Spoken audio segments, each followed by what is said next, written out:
Ya comienza Nuestros Temas por Sama, el canal de la Universidad Nacional de San Juan.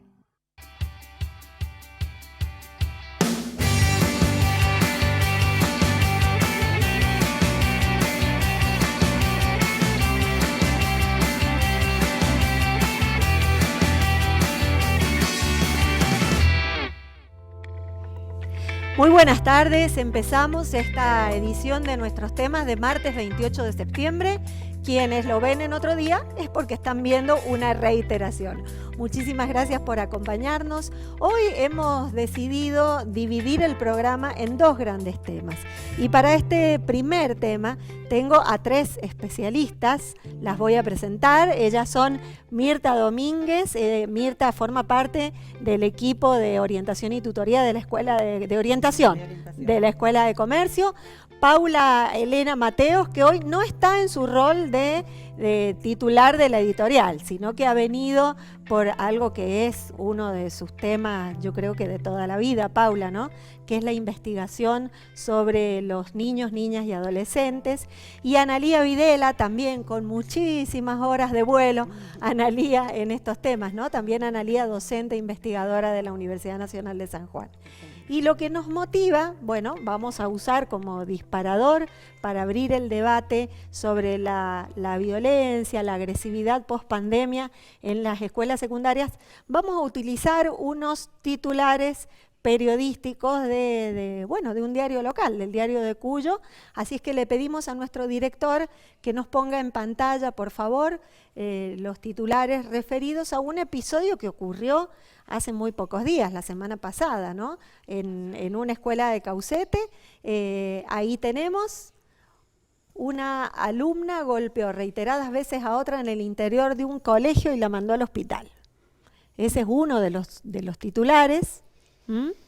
Me dio denuncia de la familia y esta es una de las consecuencias, ¿no? Golpes en el colegio de Caucete, analizan suspensión a las alumnas y sumarios a directivos. Bueno, y cualquiera diría, de ver los comentarios en Facebook y demás, ¿no? Muy bien, actuaron rápido, reaccionaron rápido a la agresión, a la pelea, a lo que había pasado.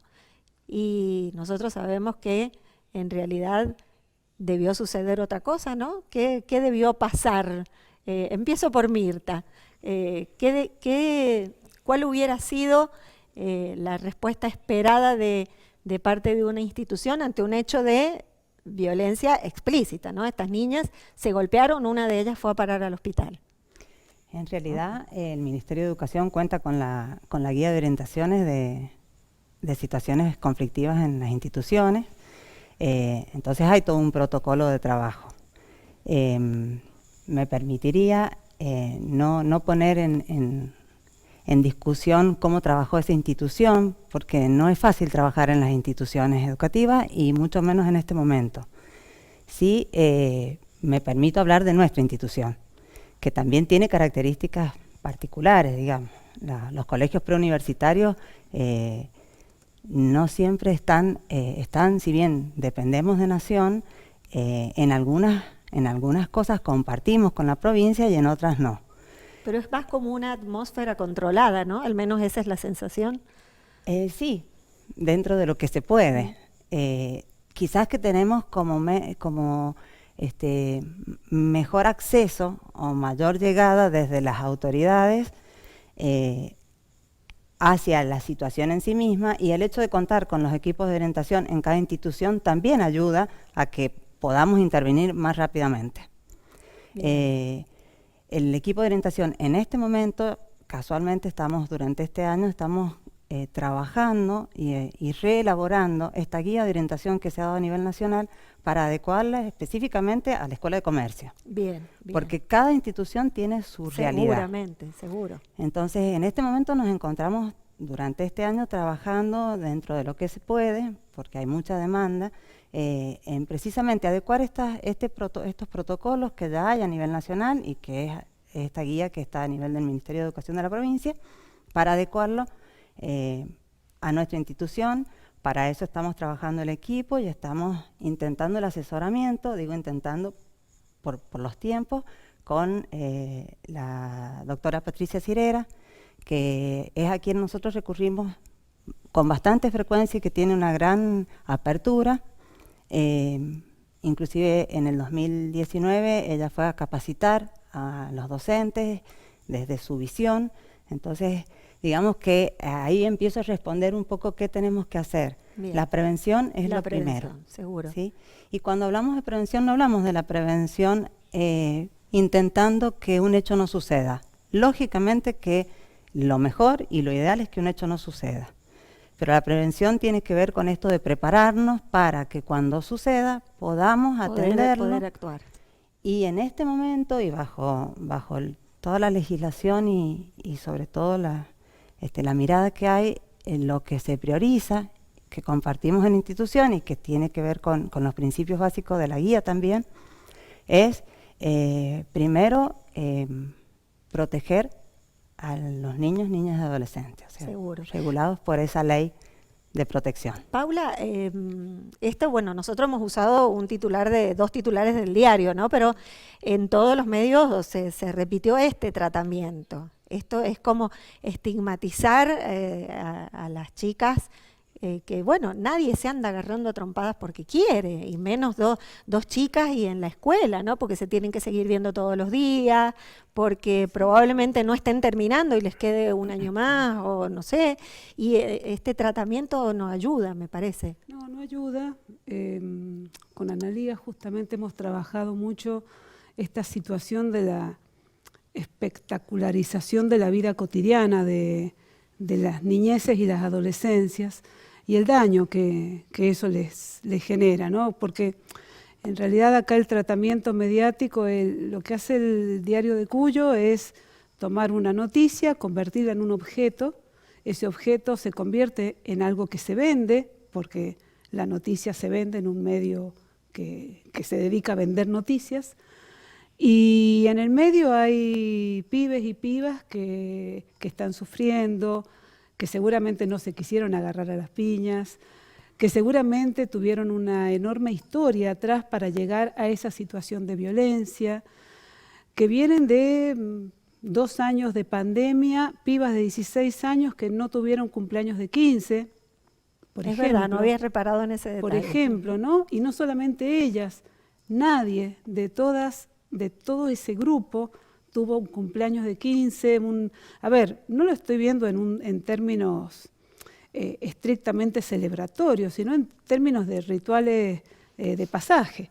O sea, el cumpleaños de 15 es muy importante. Es una bisagra. Es una bisagra en la vida, no importa la cuestión de la situación de clase.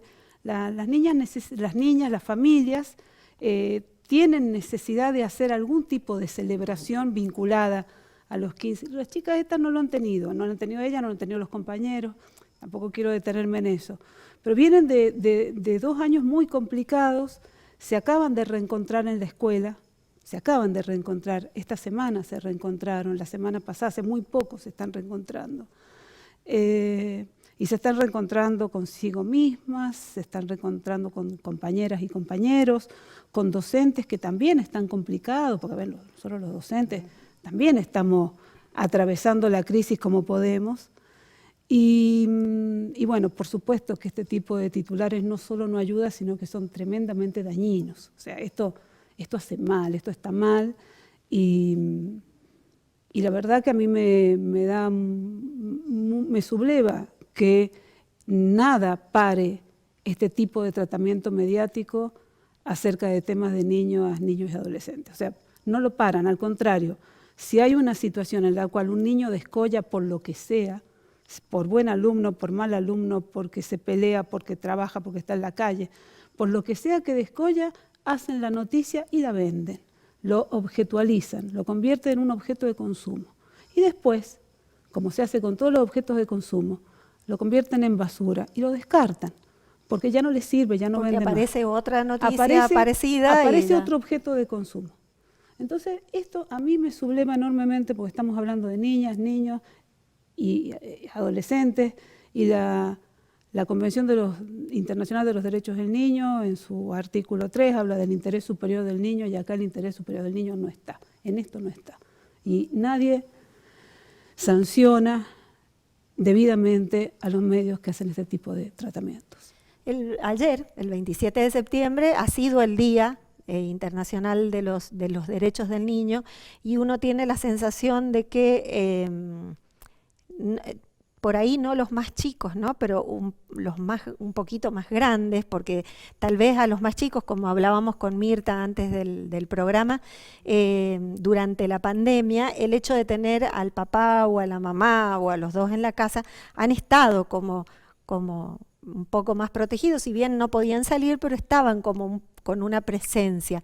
Pero por ahí los un poquito más grandes, los preadolescentes, los adolescentes, bueno, no los hemos estado mirando tanto. Es como que se han desdibujado estos derechos durante la pandemia. ¿Será que nos tenemos que poner a pensar de nuevo? Y creería que ante todo, Susana, hay como una interpelación a la del mundo adulto. Esa interpelación ya viene dada desde la crisis de autoridad. Ya hace tiempo que ya en la presencialidad costaba que se respetaran ciertas normas. Y si pensamos a la institución educativa como una institución productora de subjetividades, tenemos que repensar si alcanza con un protocolo. En este caso específico... Nadie hizo un protocolo para las emociones. En realidad para las subjetividades, porque lo emocional estalla, la subjetividad se construye. En este caso hubo una denuncia por los daños a una de las chicas, y así se entera el Ministerio de Educación. Eso es lo que dice el diario. Entonces, la interpelación al adulto viene por el hecho de que no fueron los directivos los que avisaron al Ministerio.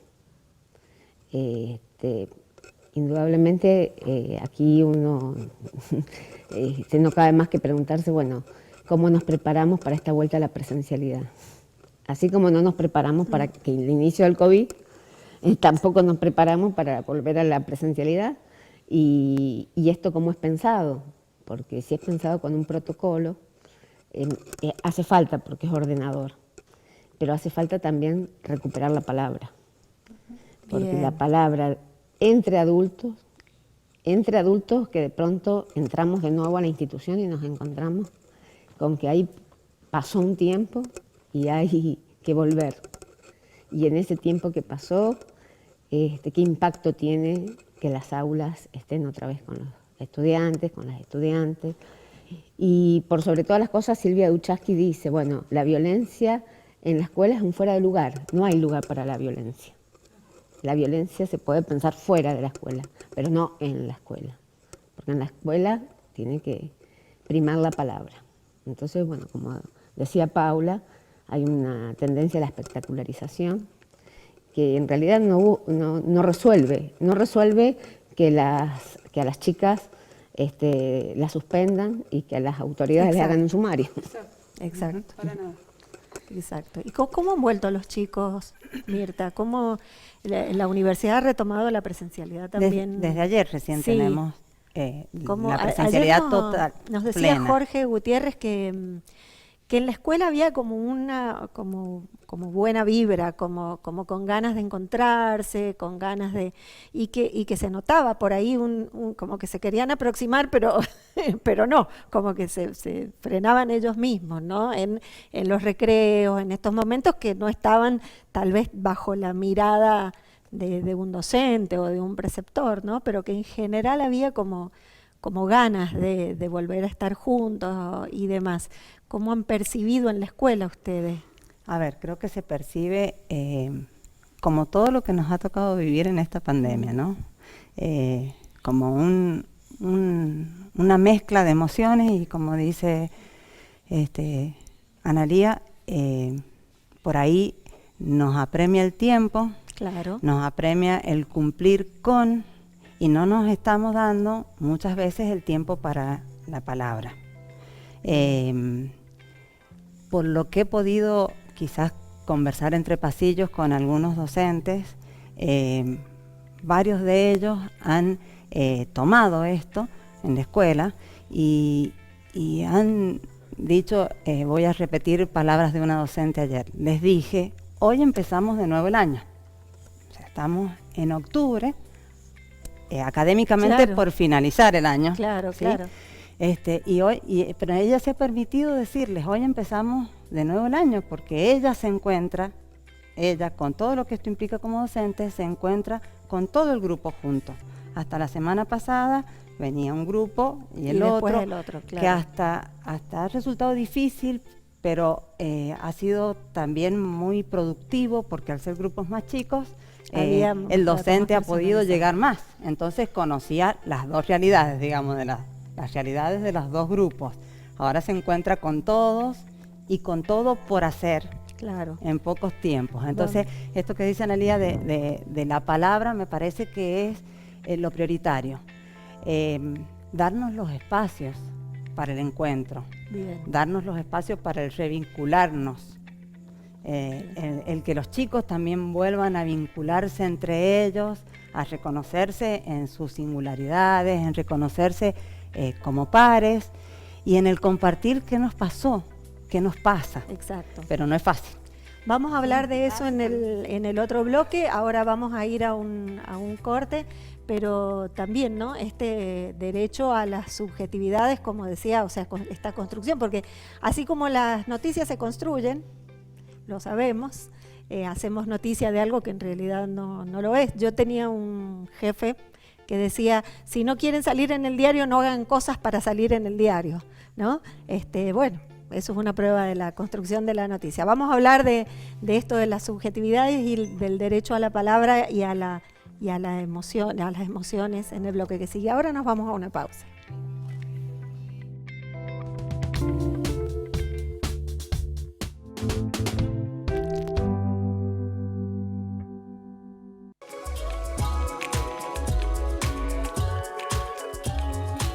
¿Por qué la Tierra sigue temblando y sentimos réplicas?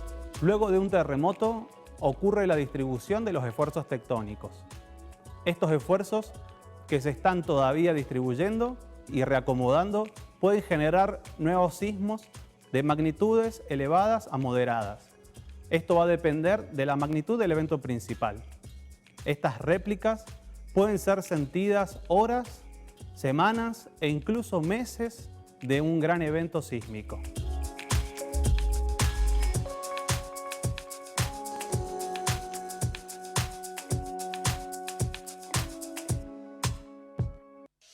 Feria Educativa Virtual 2021 de la Universidad Nacional de San Juan. Todas las carreras que se pueden cursar. Becas, comedor universitario, deportes, talleres, participación en los centros de estudiantes. Formación integral con perspectiva humana. Comprometidos, comprometidas con el país y con su realidad local y regional. www.feriaeducativa.unsj.edu.ar. A partir del 30 de septiembre. Estudia en la Nacional.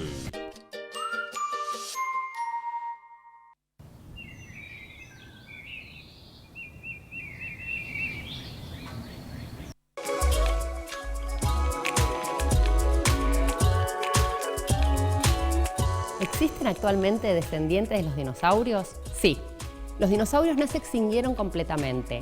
Las aves, los pájaros que hoy vemos actualmente, son producto de la evolución de los dinosaurios. Hace unos 100 millones de años, un grupo de dinosaurios carnívoros evolucionó y dio origen a los primeros dinosaurios voladores, los dinosaurios emplumados. Ellos siguieron evolucionando y en un momento aparecieron las primeras aves. Ese registro de aves se conoce desde el periodo Jurásico y son animales que se salvaron de diferentes extinciones y hasta el día de hoy siguen vivas en nuestro planeta.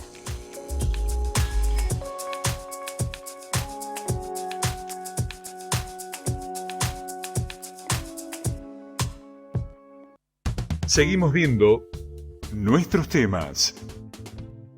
Por Sama, el canal de la Universidad Nacional de San Juan.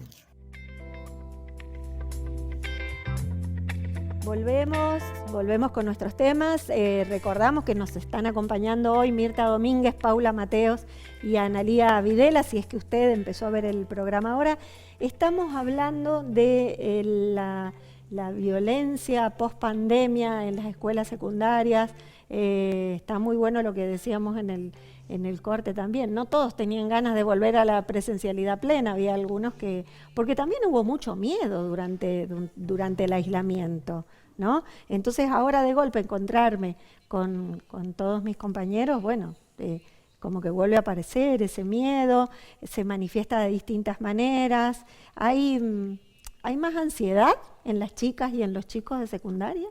¿Se percibe más ansiedad? Sí, inclusive estamos notando muchas más situaciones de ataques de pánico, crisis de angustia que se dan de manera muy frecuente, y ahora en esta vuelta al grupo grande, digamos, a todo el grupo, muchos chicos se han manifestado del temor a encontrarse con todos. Ajá.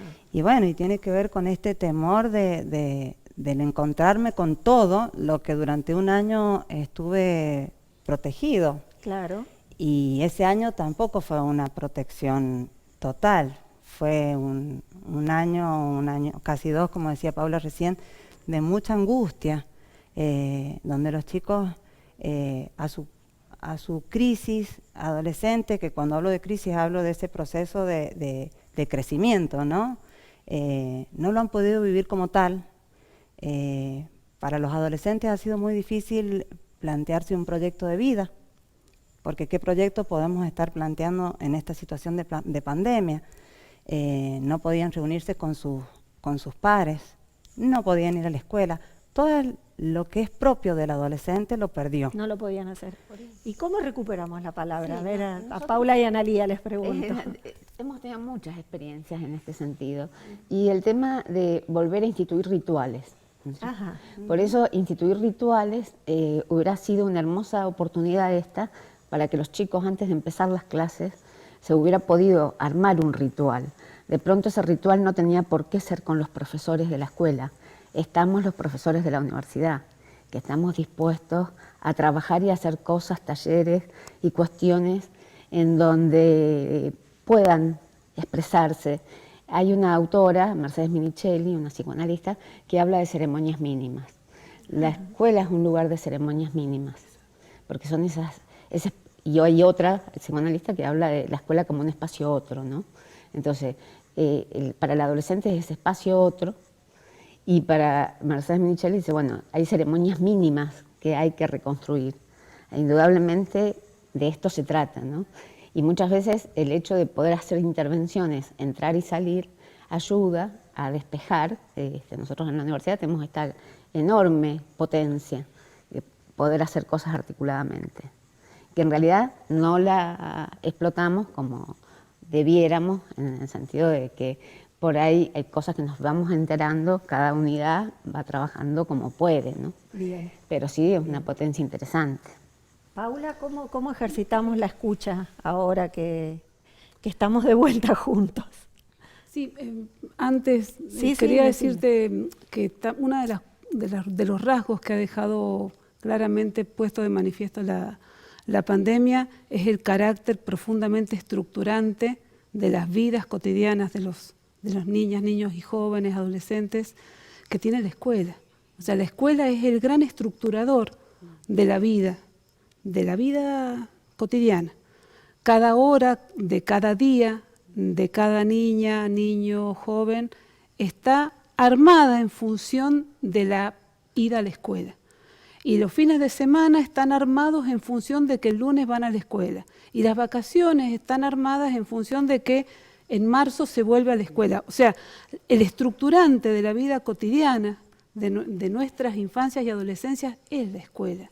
Entonces, la escuela primaria, la secundaria, la universidad también. O sea, realmente es muy importante recuperar ese rol estructurante que tiene la escuela para contribuir desde ese lugar, que es un sitio profundamente nutriente, a la construcción de subjetividades o a la reconstrucción de subjetividades infanto-adolescentes, ¿no? Entonces,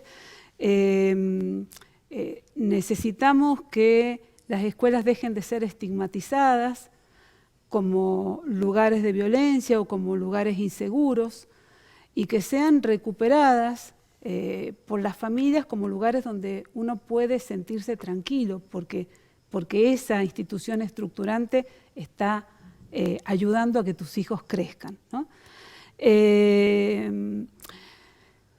¿Cómo recuperar la escucha? Bueno, la palabra está al lado de la escucha, ¿no? Empezamos hablando de la necesidad de recuperar la palabra, y recuperar la palabra es recuperar la escucha. A los pibes hay que escucharlos. ¿Y cómo se los escucha? Y hay que dejarlos hablar. ¿Y cómo se los deja hablar? Primero hay que habilitar lugares seguros, donde no se sientan angustiados, donde no se sientan juzgados, donde no se sientan evaluados, para que puedan hablar libremente. Y después es nuestra responsabilidad de adultas y adultos de, con eso que nos digan, hacer algo útil, ¿no? Porque tampoco tenemos que hacer como que escuchamos y después hacemos otra cosa. Bien. Se tratan de espacios colectivos. Claro. Entonces hay que construir eso, esta cuestión colectiva. Probablemente no, seguramente no va a alcanzar el tiempo porque ya se acaba el año. O sea, las escuelas de la universidad de hecho terminan un poco antes que... ¿Sí? que está bien, pero así como decimos cómo se volvió de Auschwitz, tenemos que pensar cómo se vuelve de la pandemia. Exactamente. Y si no nos damos un tiempo para humanizarnos, Sí, ¿qué nos queda? Tal cual. Quiero hacer el aporte desde la escuela en esto, valorizar estos espacios que lógicamente en el cómo se ha podido, ¿no? Pero que los docentes en eso han sido bastante hábiles como siempre y han generado estos espacios. Bien. Quizás lo que falta es el tiempo para, a partir de esto y con esto, ¿qué hago? Que ahí es en donde caen al gabinete y nos respondemos, ¿no? Al equipo de orientación y nos respondemos. Y a los chicos también se les ha generado ese espacio de escucha, inclusive hasta virtual, pero con talleres que pudimos precisamente habilitarles la palabra. Abrir la conversación. Exactamente, que no les gustaba porque lógicamente ellos querían la presencialidad, ellos querían estar con nosotros como siempre o estar con sus compañeros como siempre. Pero comparto totalmente lo que dicen, que la escuela estructura el psiquismo, y en este momento en el que las instituciones educativas han estado muy desestructuradas, tenemos que volvernos a estructurar todos, porque el psiquismo de cada uno de los integrantes de las instituciones educativas está en riesgo. Seguro.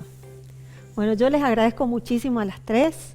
Me quedaría hablando 2 bloques más con ustedes. Creo que el aporte es justamente que hemos hablado de algo que pasó desde otro lugar, ¿no? O sea, no desde la espectacularización, como dice la Paula. Yo le digo la construcción de la noticia o como fabricar una noticia. Muchísimas gracias a las tres. Nosotros nos vamos a una pausa, ya volvemos con otro tema.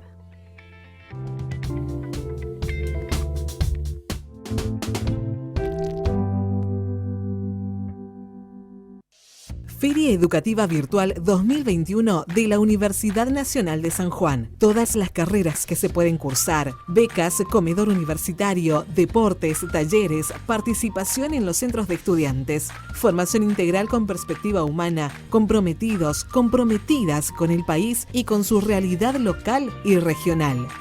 www.feriaeducativa.unsj.edu.ar a partir del 30 de septiembre. Estudia en la Nacional. Toda la actualidad internacional, nacional y local en Sama Noticias. Notas, informes e invitados te cuentan lo que pasa en la voz de sus protagonistas. La información en primera mano, de lunes a viernes a las 12:30 horas. Repite a las 21 horas por Sama, el canal de la Universidad Nacional de San Juan.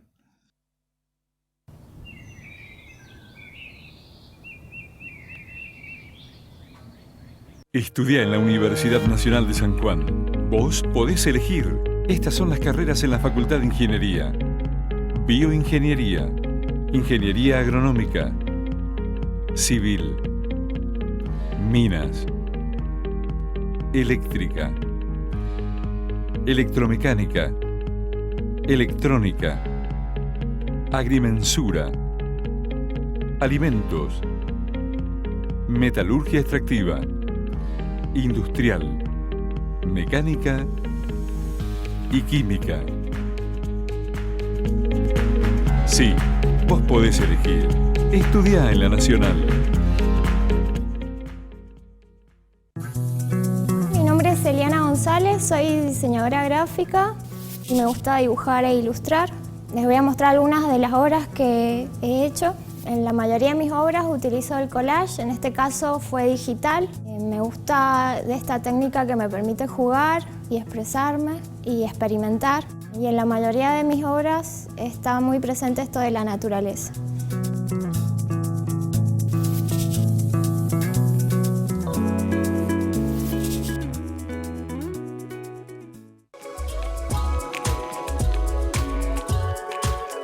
¿Estudiar los meteoritos sirve para entender nuestro planeta?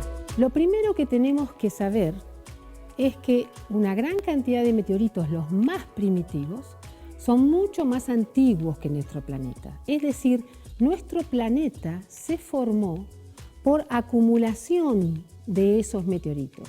Por lo tanto, nuestro planeta sigue manteniendo esa impronta del material que lo formó, es decir, los meteoritos.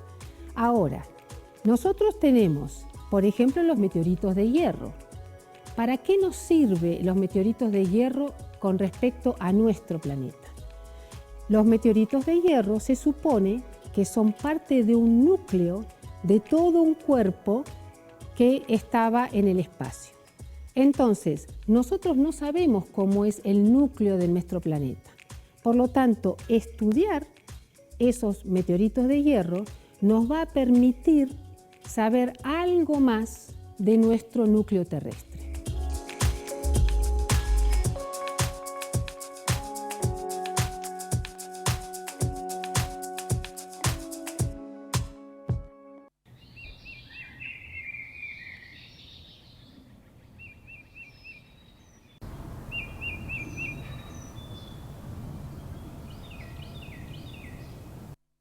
Seguimos viendo nuestros temas por Sama, el canal de la Universidad Nacional de San Juan. Seguimos con nuestros temas, ahora para abordar otro tema, la interculturalidad en las universidades. Nos acompañan Mónica Chacoma y Francisco Ceballos, y un saludo a Alejandro Salazar. Esto no va a quedar así, Alejandro, esto no va a quedar así. Bueno, es un tema que queríamos desde hace mucho abordar, porque está como la sensación de que por ahí hablamos de interculturalidad y no conocemos muy bien cómo es la realidad en las universidades, particularmente la nuestra. Yo le voy a pedir al director, tenemos unas plaquitas preparadas con unos datos, algunos que tienen que ver con números. Ahí está la primera. Según el censo de 2010, aproximadamente 1 millón de personas se autoperciben indígenas en la Argentina. Esto representa el 2,5% de la población total del país.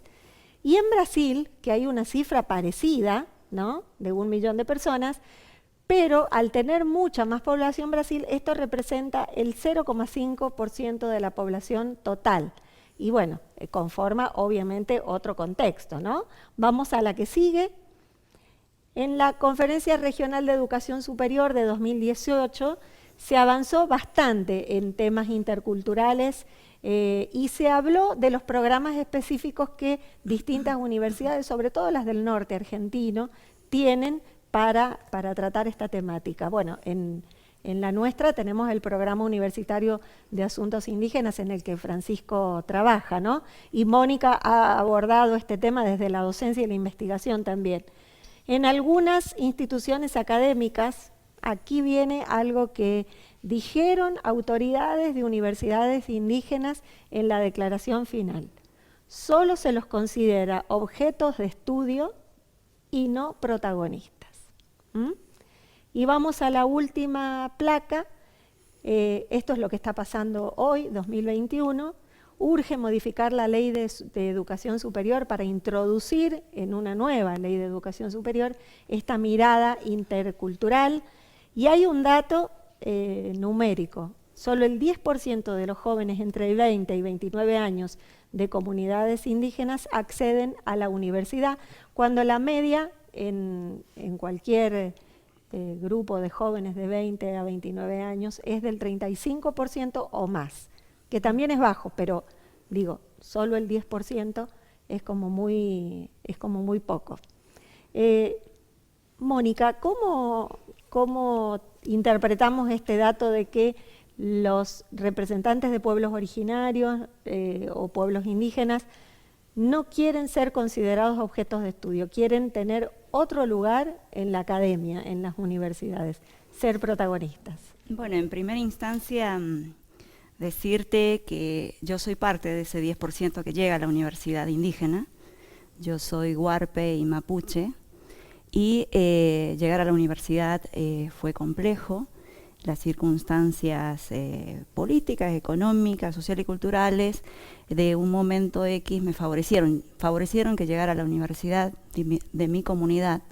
Soy la única profesional, la comunidad colchahual.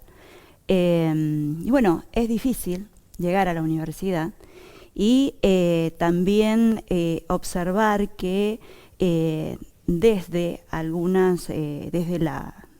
las universidades se nos mira como objeto de estudio. Yo pienso que justamente porque se considera que no estamos, que no llegamos y que nos quedamos allí lejos, ¿no? Y que decirles que sí estamos, y que a veces también con el objetivo de mirarnos solamente como objeto de estudio, se nos presenta como una especie de sujeto romantizado. Ese sujeto que era bueno, que tenía saberes, que sabía tratar la naturaleza, pero esa mirada romántica que se hace de nosotros, considero que nos va despojando de la humanidad y lo social y lo cultural que tenemos, ¿sí? Y que a través del tiempo lo hemos ido modificando por las circunstancias contextuales, territoriales, y que eso no nos deja la identidad afuera de nosotros, ¿sí? Vos fíjate que con el objetivo a veces desde la educación superior de mirarnos como objeto de estudio, es muy fuerte una categoría que se hace presente en las conferencias, en las investigaciones, los o las descendientes indígenas. Sí, acá hubo investigadores que dijeron, acá huarpes no quedaron. Claro, yo eso lo he escuchado y lo he leído en trabajos de investigación, ¿no?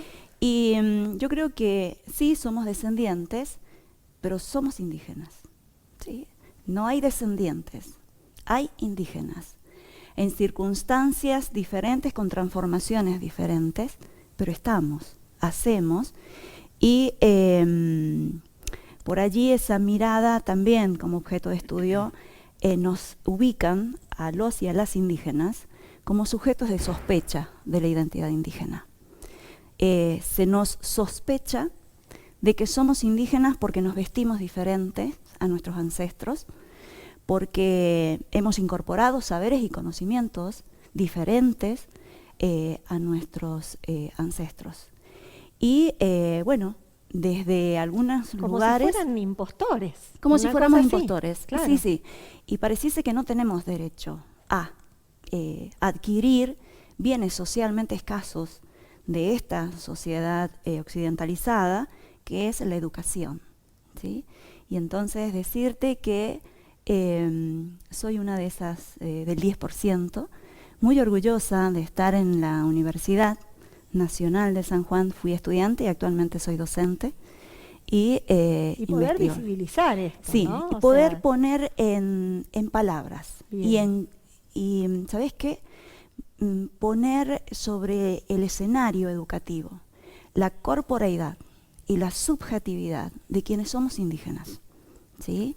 Entonces, poder decir eso. ¿Cómo trabaja el PUAI en este sentido, Francisco? Y el programa, justamente ahora veía ahí las imágenes que iban proyectando al licenciado Olga Rodríguez, y ella, bueno, desde la cátedra de Antropología en la Facultad de Filosofía, Humanidades y Artes, en diferentes cátedras, en Geografía, en materias, en Historia, ella desde un primer momento, ya a finales de la década del 90, iba planteando la necesidad de visibilizar esta problemática de no solamente la existencia, sino la preexistencia, que bueno, ya había quedado plasmado en la Constitución Nacional de 1994, pero que precisamente no se hacía real, no se hacía efectivo, digamos, los derechos que ahí se consagraban, se reconocían. Entonces en el 2006, cuando se decide la conformación del programa, se toma la decisión especialmente de, bueno, cuál es nuestro posicionamiento en torno a los pueblos indígenas. Porque durante mucho tiempo, desde una mirada indigenista, podríamos denominarla a partir de algunos autores, se suponía lo que, o se interpretaba lo que querían los pueblos indígenas. Pero las voces de ellos no estaban. Claro. Y las voces de ellos no estaban en la universidad, las voces de ellos no estaban plasmadas. En los currículos, en las diferentes currículos de las cátedras no estaba plasmada la cosmovisión, la manera de entender el mundo, la realidad por parte de los pueblos indígenas.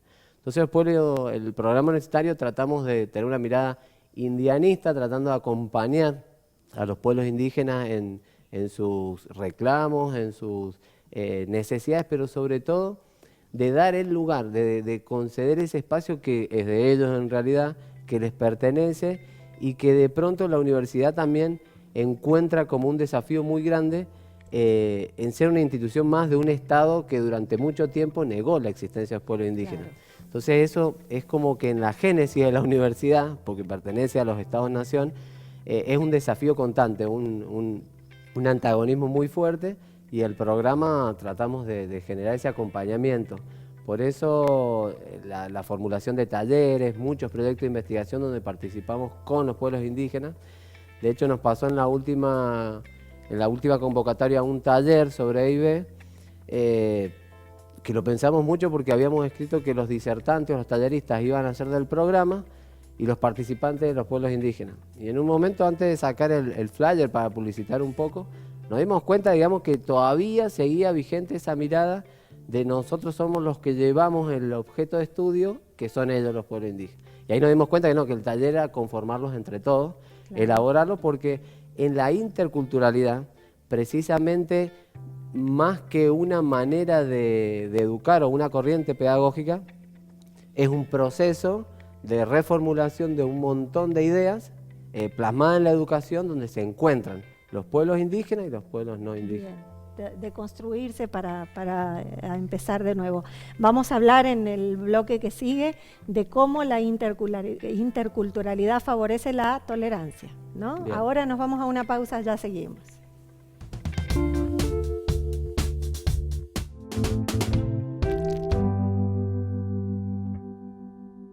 Universidad en vivo. Información, entrevistas, música y todo lo que tenés que saber de la universidad, la provincia y el país. Universidad en vivo, de lunes a viernes de 10:30 a 12 horas, con la conducción de Sergio Cáceres Picón. Por Sama TV, el canal de la Universidad Nacional de San Juan. Aunque asumimos que el amor es una construcción poética y que viene del corazón, la verdad es que el amor es una reacción química producida en nuestro cerebro. Cuando nos enamoramos, el cerebro libera neurotransmisores químicos. Cada una de estas sustancias altera nuestro sistema nervioso de una manera específica. La adrenalina se libera cuando nuestro sistema nervioso se pone en estado de alerta o peligro. La serotonina produce nuestro bienestar general, nos da tranquilidad y además regula gran parte de nuestro ánimo. La oxitocina es la responsable de que seamos felices, que seamos amables y promueve la creación de relaciones entre las personas. Y las endorfinas, que son las encargadas de bloquear los detectores de dolor en el cerebro, actúan como analgésicos. Todo este cóctel químico da como resultado el amor, que después de todo mueve al mundo.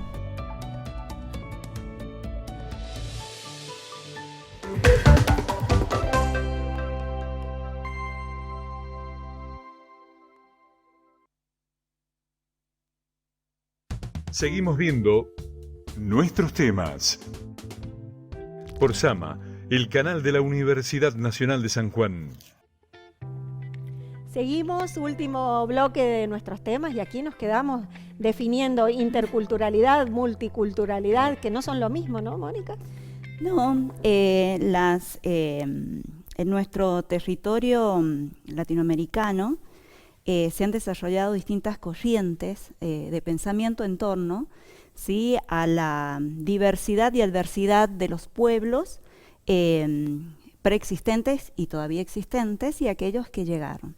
Entonces es muy interesante poder trabajar la diferenciación entre estas corrientes de pensamiento que se van a transformar en paradigmas, como la multiculturalidad hace referencia al reconocimiento de la diversidad de culturas, de pueblos con culturas diferentes, y que de alguna manera la multiculturalidad lo que promueve es el reconocimiento y la convivencia con el otro y la otra que es diferente. Es distinto a mí, claro. Mientras que a la multiculturalidad la va superando otra corriente que es la interculturalidad, donde yo puedo ya reconocer la diversidad de pautas culturales de pueblos diferentes a los míos, y que yo ya no me quedo solamente en el reconocimiento, sino en la vivencia con el otro.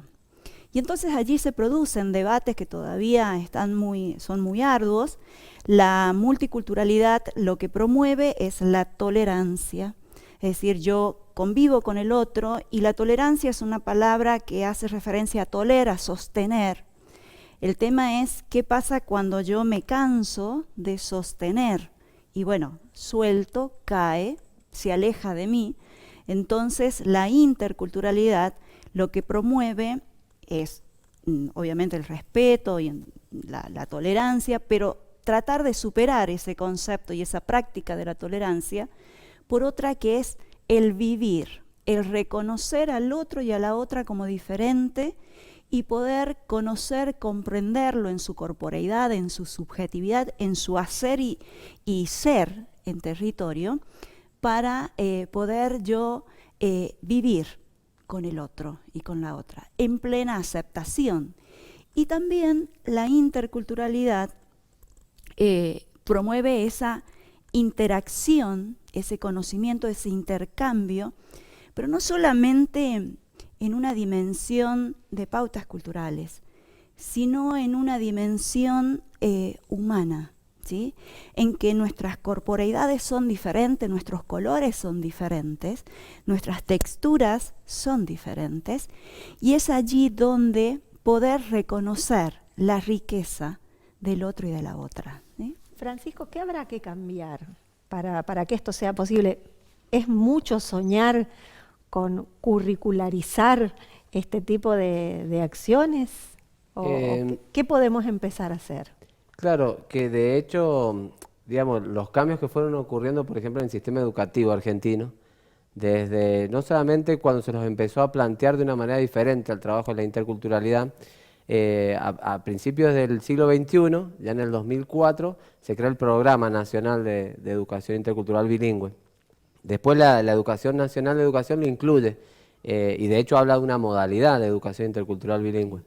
Yo creo que por un lado el sistema educativo desde las políticas públicas es como una etapa muy importante, podríamos decir incluso hasta inicial, de reconocimiento de la existencia, preexistencia de los pueblos indígenas plasmada en un sistema educativo que incluya.